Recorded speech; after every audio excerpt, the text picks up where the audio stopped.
आप्रतम ज्ञानमेतेन ज्ञानिनो नित्य वैरिण काम रूपेण कौन्तेय दुष्पूरेण न लेना चाहिए। काम दुष्पूर अग्नि है। दुष्पूर अग्नि जिसका कभी पेट आज तक भरा नहीं, ऐसी आग है। अरे अग्नि में चाय जितना आप डालिए, अग्नि कभी यह थोड़ी कहती भाई अब हम तुष्ट हो गए, अब तृप्त हो गए, अब नहीं चाहिए। काम दुष्पूर आग है जिसका कभी पेट नहीं भरता। और इससे सबसे बड़ी हानि आप्रतम ज्ञान में से न, काम जीव के स्वरूप को ढक देता है। हमारा जो वास्तविक स्वरूप है, सदंश चिदंश आनंदांश, इन सभी भगवदांश स्वरूप को कामाग्नि ढक देती है।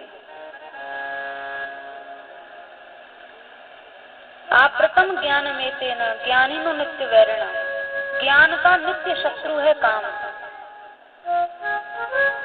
जहाँ इच्छा आई तो ज्ञान दुर्बल पड़ जाता है, फिर जो नहीं करना चाहिए वह भी कर लेते हैं, जो नहीं खाना चाहिए वह भी खा लेते हैं, जो नहीं होना चाहिए वह भी सब कर देते हैं।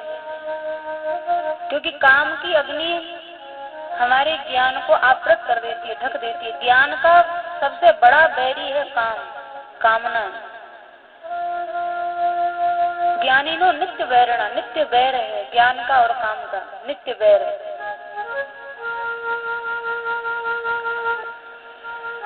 इसलिए आप्रतम ज्ञान में तेन ज्ञानिनो नित्य वैरिणा काम रूपेण कौन्तेय दुष्पूरेण न लेन च।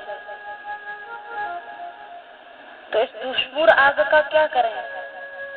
इतनी सूक्ष्म आग होती है। सूरदास जी का पद है, हरि की शरण में तू आव, काम क्रोध विषाद तृष्णा सकल जारी बहाव। सूरदास जी कह रहे हैं कि भगवत शरणागति के लिए तो चल पड़े हो, भक्ति मार्ग पर चल तो पड़े हो, लेकिन तब चलना जब सब काम क्रोध आदि को जला के इनकी राख भी मत छोड़ना, राख भी बहा देना। क्योंकि राख भी रह गई तो वहां से फिर ये काम सूक्ष्म, इतना सूक्ष्म है, फिर पैदा हो जाएगा। जलाना ही नहीं, जला के बहा देना। तो देवहूति मैया ने कहा, हे नाथ असद इंद्रिय दर्शनाथ, इन असद इंद्रियों को कभी कोई भरा नहीं, आज तक कोई भर नहीं पाया इंद्रियों को।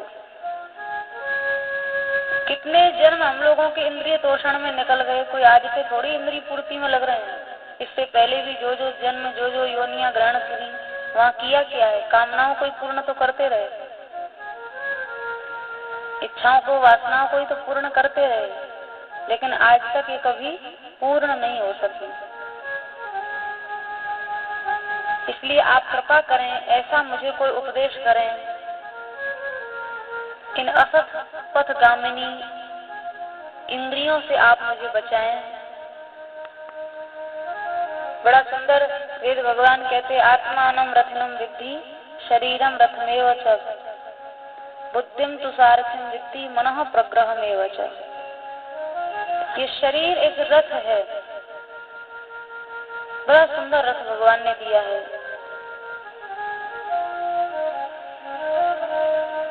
और इस रथ का सारथी कौन है?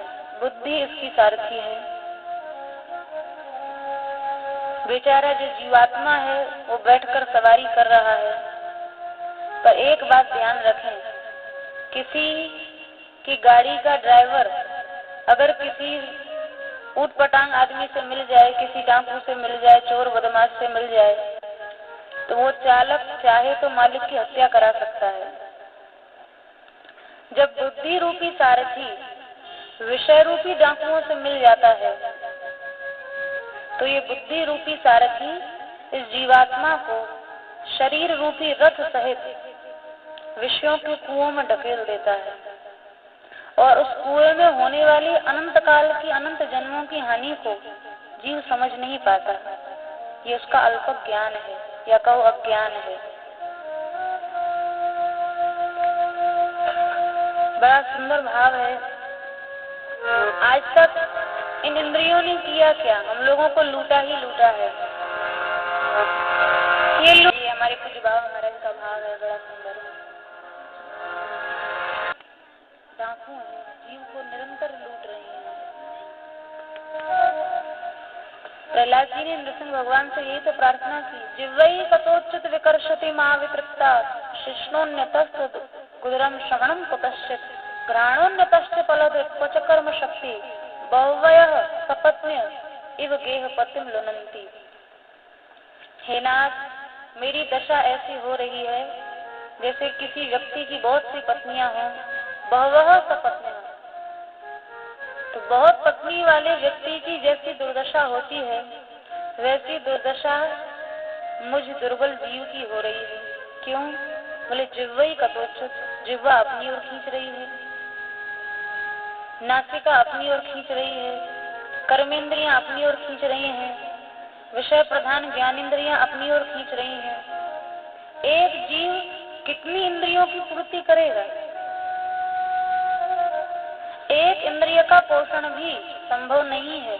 फिर आपने मुझे 10-10 पत्नियां दे रखी हैं, 5 ज्ञानेंद्रियां, 5 कर्मेंद्रियां, कैसे छूटे?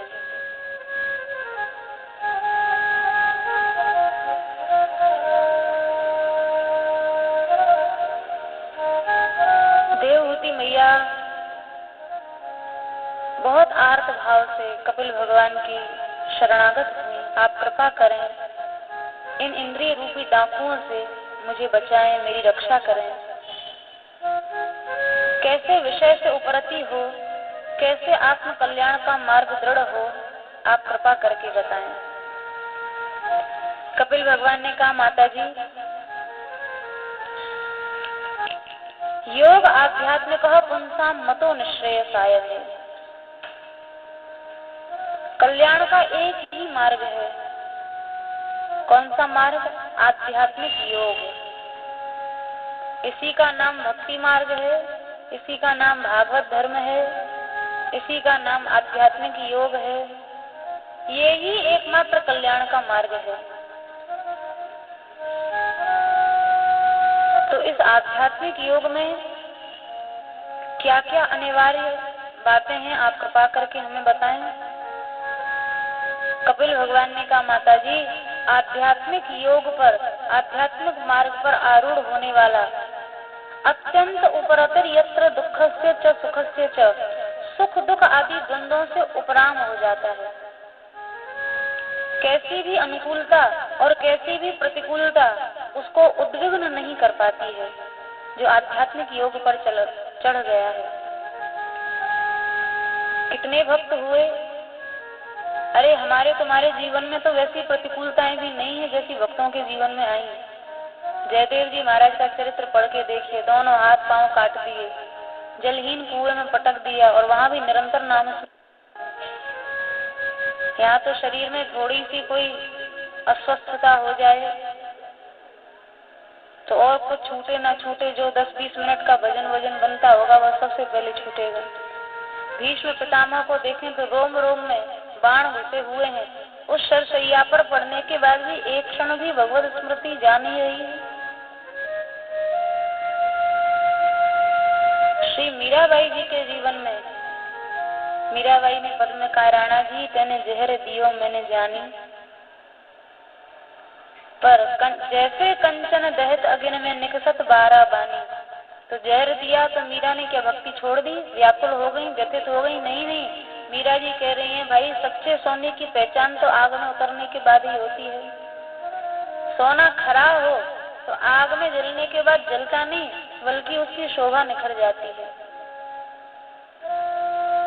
जो कसौटियां, जो प्रतिकूलताएं, जो कष्ट उन महाभागवतों के जीवन में आए, उनका कोई शतांश भी हमारे जीवन में नहीं है। और इतनी अनुकूलता में भी हम लोग कितना भगवत स्मरण कर पाते हैं, कितना साधन कर पाते हैं, ये स्वयं से ज्यादा कोई नहीं जान सकता।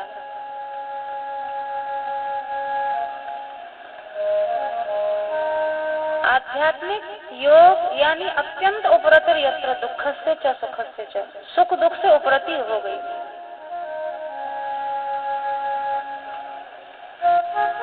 सुख दुख से उपरति होती नहीं है। जरा सी अनुकूलता हमें प्रसन्न कर देती है, जरा सी प्रतिकूलता हमें व्यथित कर देती है। उसका कारण यही है कि सुख दुख का जो भोग करने वाला है, सुख दुख का भोग कौन करता है? शरीर करता है? नहीं, शरीर जड़ है, शरीर नहीं अनुभव करेगा। यही शरीर है, जीवात्मा निकल जाएगा, भाला घुसाओ, बर्छी घुसाओ, चाहे जो घुसाओ, सुख दुख का अनुभव नहीं होता। तो शरीर क्या इंद्रियां सुख दुख का अनुभव करती हैं? तो इंद्रियां भी सुख दुख का अनुभव नहीं करती हैं। वही कर्ण इंद्रिय है, वही चक्षु इंद्रिय है, वही जिह्वा है, वही नासिका है, वही रसना है। मरने के बाद कौन इंद्रिय काम करती है? सुख दुख का अनुभव करने वाला अंतःकरण, और अंतःकरण में भी जो मन है, चार चीजें अंतःकरण में होती हैं, मन बुद्धि चित्त अहंकार। मन जो है संकल्पात्मिका शक्ति है, बुद्धि निश्चयात्मिका शक्ति है, चित्त वह स्थान है जहाँ अनादिकाल के संस्कार हमारे विराजे हुए हैं, और अहंकार तो अहम की वृत्ति है ही। सुख दुख का अनुभव करने वाला मन है।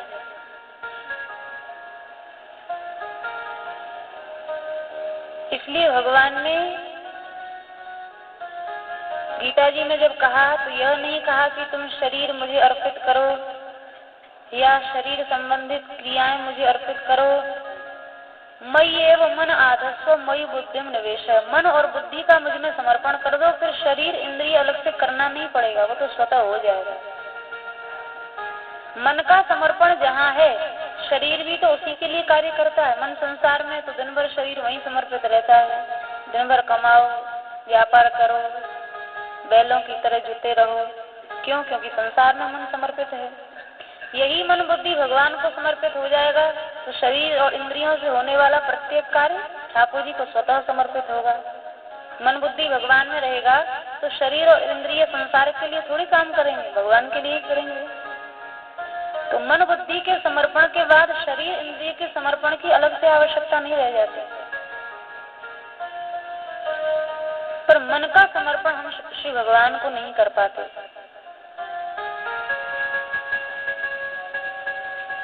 जबकि मन का समर्पण आवश्यक है।